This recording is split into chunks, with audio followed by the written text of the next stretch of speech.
Not every ship is equipped with laser cannons, nor is every ship built to house 1001 pyjama-wearing do-gooders. No, sometimes a spaceship is just a tin can with rockets on the back, crewed by grumbling, unhappy campers who are just in it for the money.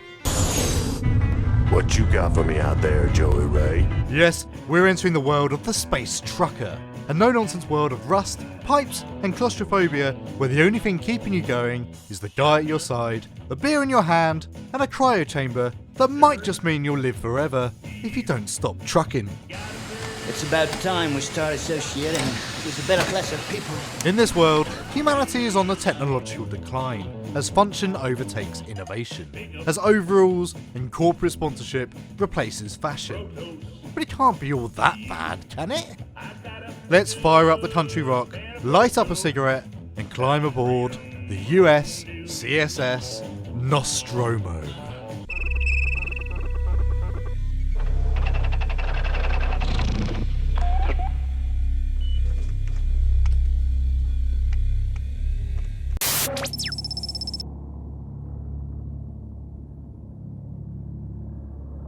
Functional and as unglamorous as modern day haulage vessels, the USCSS Nostromo was a modified Bison M-Class freighter, owned and operated by the Weyland-Yutani Corporation, registered in Panama.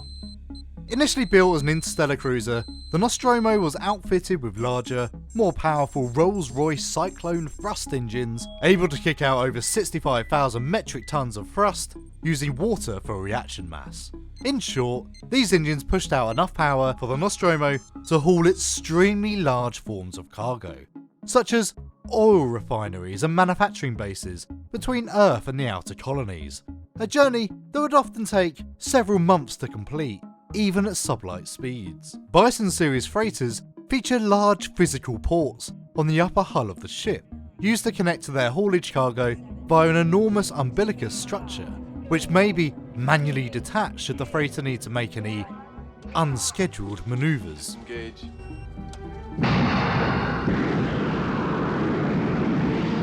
Umbilicus clear.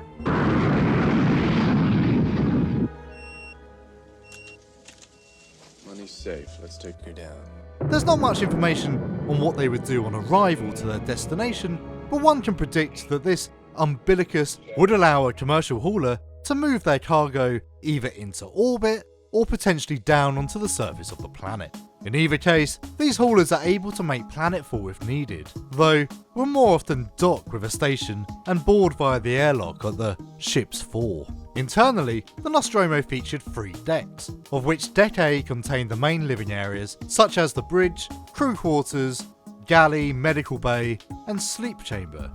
Deck B is mostly comprised of the redundant crew sections such as locker rooms, communication stations, survey stations, and internal mechanical garages, plus the outrageously massive reactor core. Deck C, meanwhile, features cavernous cargo sections and secondary power plants, topping off the 1.1 million cubic meters of internal volume. You may notice that throughout the ship, a standardized form of visual language, known as the semiotic standard for all commercial transstellar utility lifter and heavy element transport spacecraft, or Sfaxualets for short. This semiotic standard provides quick visual reference for the ship's crew, as well as providing a universal language across a vast fleet of different ships, freighters, and vessels operating in the vast reach of space, often including multinational crew. Whether you need to be aware of a hazardous area, the location of the coffee machine, or where you might find yourself feeling a little lighter than normal, the semiotic standard is there to help. In the event of rogue takeover, some sort of infinite space moss, or some nasty alien creature with more teeth than the Osmond family, the Nostromo's reactor can be rigged for one hell of a self-destruction. But rather than having some sort of inbuilt bomb, the self-destruct system built into the Nostromo is instead a sort of shutdown of the reactor's built-in safety systems, whereby coolant systems are deactivated with an overly complicated series of tubes and cylinders, whereby the user has 5 minutes to change their mind before the reactor's safety systems are irreversibly buggered. The option to override automatic detonation expires in T-minus 5 minutes. At which point, the best thing to do is get the heck out of the ship and keep your fingers crossed you don't have any undiagnosed epilepsy symptoms or the pathological fear of German techno clubs.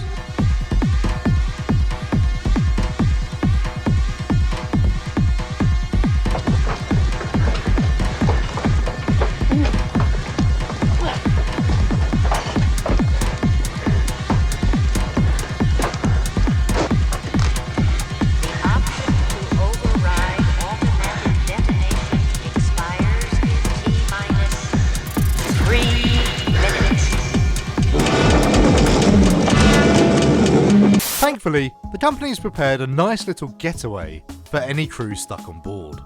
Namely, the two Lockmart Starcub shuttles mounted between the Nostromo's main hull and the port and starboard nacelles. These shuttles, known as the Narcissus and the Salmachus, are built to carry a crew of 3.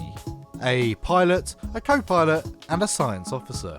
Although, there were only 2 hypersleep capsules in either. In fact, I'm not really sure what either shuttle was actually for.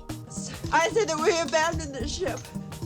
We get the shuttle and just get the hell out of here. We take our chances and just hope that somebody picks us up. The shuttle won't take 4. As a lifeboat, the 2 shuttles barely cover the whole crew, and that's assuming both shuttles are actually working in the first place. That said, if you do get all the components together, there's no denying the shuttle will get you out of Dodge. Very quickly indeed, thanks to a pair of rocket thrusters and a tachyon shunt drive to really kick you in the right direction. With a little luck, you might even get picked up somewhere along the way.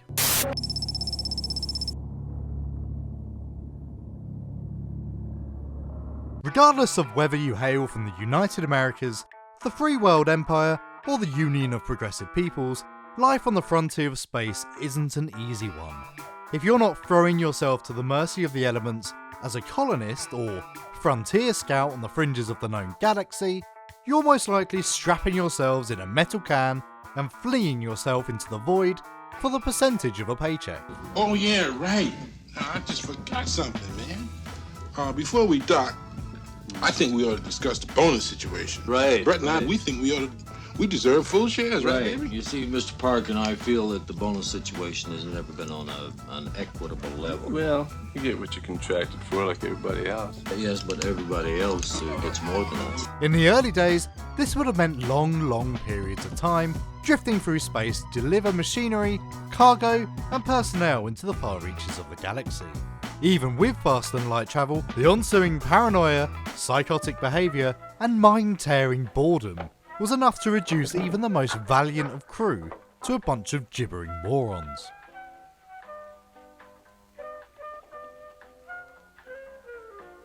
Thankfully, the invention of the hypersleep chamber made this journey not only bearable, but a comparative piece of cake. Good thing too, because even with the development of faster than light travel, those on board interstellar starships will still spend months at a time, locked down in stasis, waiting for their wake-up call from the ship computer to get back to their mission. In fact, most missions only really require crew to pick up their cargo, point their ship in the right direction, and then sleep until they're ready to drop off. Sounds easy, I agree, but the difficulty lies in time. Thanks to the life-preserving elements that make up hypersleep, you will quickly find you are aging less than those you've left behind. That means family, friends, lovers, and children will grow up while you remain at the same point in time. Amy. I promised her that I'd be home for her birthday. Her 11th birthday. As relationships unravel, crew may soon find themselves alone in the universe, leaving only their work and their fellow crew. This extended time drifting in the void can also mean that machinery and the starships themselves can still be found in use decades, even centuries past their prime. For technical crew, this may mean most of their time is spent fixing issues, preparing workarounds, and jury-rigging broken systems using whatever scrap they have lying around. It's no wonder then that the glossy, shiny aesthetics of the golden age of space travel have long since been replaced by grates, exposed wiring, and pipes that can be easily accessed for repair. With such a vast space to maintain, and with so much that can break down and go wrong on board ship, you'd be forgiven for thinking there would be a fairly large crew of company personnel lining the decks. You'd be forgiven because you'd be wrong. 7 personnel are all that's required to operate a Bison M-class such as the Nostromo, and that includes medical personnel, pilots, co-pilots, mechanics, and officers to maintain the crew, their cargo, and their mission. Just tell me how you can leave that kind of decision to him. Look, I just run the ship. Anything that has to do with the science division, Ash has the final word. How does that happen? It happens, my dear, because that's what the company wants to happen. Since when is that standard procedure? Standard procedure is to do what the hell they tell you to do. But it isn't all plain sailing. As part of a career with the company, crew are expected to follow a set of guidelines and principles that may also include being redirected to identify mysterious signals found off-grid. Perhaps a distress signal or an alleged sighting of something unusual. At the end of the day, service aboard company starships is but a resource for the company to use as they see fit. Not that you'd go unrewarded, salvaging rights are still present, and it can be easy to walk away from a life aboard ship with a fortune in your pockets. If you find something worth selling, that is. Some hunch in a cushy office on Earth says, go look at a grid reference. We look. They don't say why, and I don't ask. I don't ask because it takes 2 weeks to get an answer out here, and the answer is always don't ask. So what do I tell this guy? Tell him, as far as I'm concerned, if he finds something, it is his. Refusal to go off mission, however, can come at a high cost. One very, very few would be willing to part with. There is a clause in the contract which specifically states any systematized transmission indicating a possible intelligent origin must be investigated, with penalty of total forfeiture of shares. You got that? Yeah. All right, we're going in. Yeah, we're going in. Sadly, as a company resource, you may well find yourself in a life-threatening situation. But crew should rest assured that the company has your best interests at heart.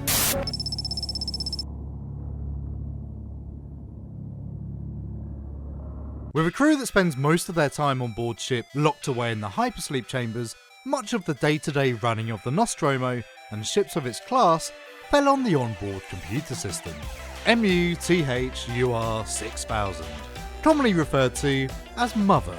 Oh, Mother wants to talk to you. Yes, your lights from my eyes only. This artificial intelligence system operated many of the flight controls, background systems including life support, and mission logistics. With the main computer core located in the bowels of Deck B, Mother was accessible for the ship's science officer and captain via a secure room located just off the bridge on Deck A. This Christmas tree light room in many ways served as a niche to the Nostromo's cathedral. A chance to sit down and quietly discuss the day's objectives with Mother, assuming she's willing to actually talk to you in the first place. What? Mother's interrupted the course of our journey. Why? Yeah. She's programmed to do that should certain conditions arise. They have. Like what? Seems she has intercepted a transmission of unknown origin. She got us up to check it out. Yes, unfortunately being captain isn't always enough. The company wants to do what the company wants to do, and Mother just happens to be the messenger in between. An interesting note, however, is that should the captain be unavailable, the right to access Mother falls down the ranks, allowing whoever may have taken charge of the ship the direct contact to the computer and the company at large. There is an explanation for this, you know. While Mother is absolutely a necessary component on board the Nostromo, one can be forgiving for losing patience with her. She's not exactly an evil machine overlord, but she's not particularly helpful either.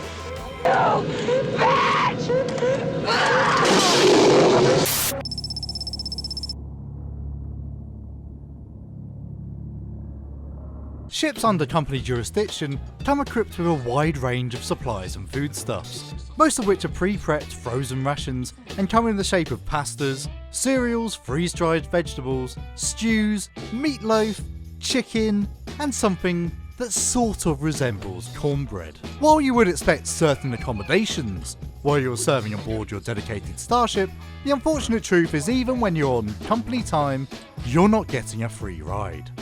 If it's not mission required, it's coming out of your paycheck. So for every meal, every chocolate bar, every scrap of subsistence, something's coming out of your pay. One more meal before bedtime, I'm buying. Hey, that's a break. Big time. The first thing that I'm gonna do when I get back is to get some decent food. I can dig it, man. I'm telling you, I've eaten bird food and this, but then it tastes better, you know what I'm saying? The other one over there. You pound down the stuff like this. Listen, I'd rather be eating something else, but right now I'm sticking to food. You know what it's made of. You can also expect a limited supply of cigarettes and alcohol, plus a range of recreational drugs, some of which are more legal than others. Cannabis, for example, falls into the best looked the other way category. Right. I'm sure there's something that can be said for recovery from hypersleep or pushing off the effects of claustrophobia in the deep void of space, or something. Right. That said, for all the nonsense that comes with company employment, there is one advantage. Coffee. Grown en masse in Weyden-Yutani stations in Guatemala on Earth, coffee is the one perk of employment in the company. It's free. It's free, and damn is it good. Can I finish my coffee? It's the only thing good on the ship.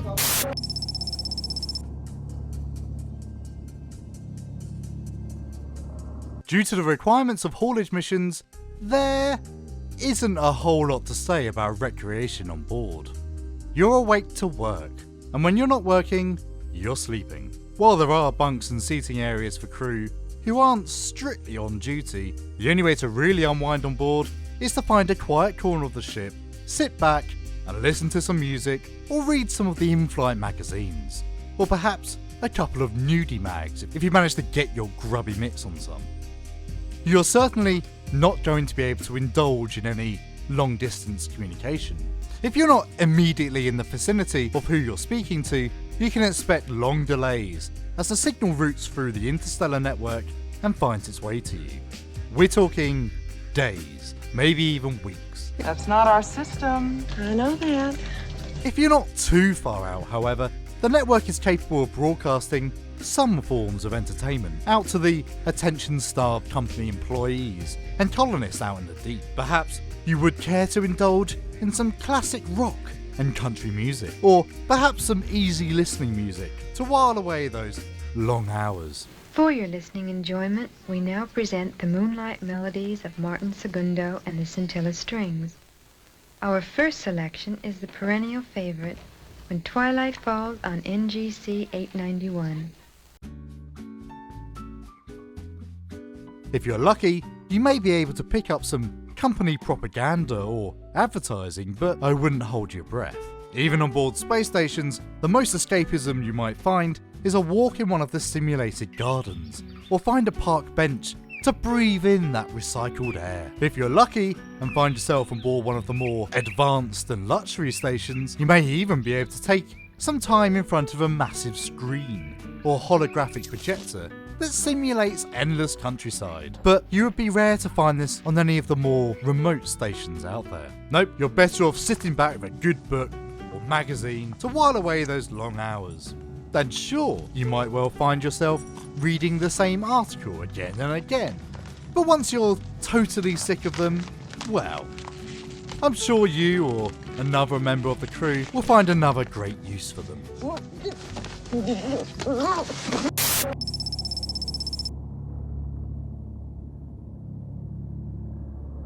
When children stare up into the inky darkness of space, dreaming of what it'd be like to work and live out there, the Nostromo proves one thing. It would be a fucking nightmare. There are no fitted carpets, no wood panelling, no essence of comfort or luxury. It's a working ship for working crew. grated flooring, exposed wiring and leaking pipes line the corridors outside of the crew areas, and that's for one simple reason. Because when they inevitably break, you're going to need to get in there and fix it. And you will need to fix it. Hot, uncomfortable, and interminably long. Your journey aboard the Nostromo is only worth it for the paycheck you get at the end of it. If you're lucky, you might be able to take that money and reconnect with your family, or catch up with lost friends back home, but only if you don't accidentally sail past your destination and wake up decades later. But hell, even if that happens, at least you know the company will be more than happy to stick you right back on board another starship and send you on your merry way. While at least you will spend a considerable part of your journey not existing, and more importantly, not aging. All it takes is for one corporate scumbag to redirect your ship to the inhospitable outer reaches of the galaxy to pick up some stray creature from a derelict, and you're about to have a bad day. A really bad day.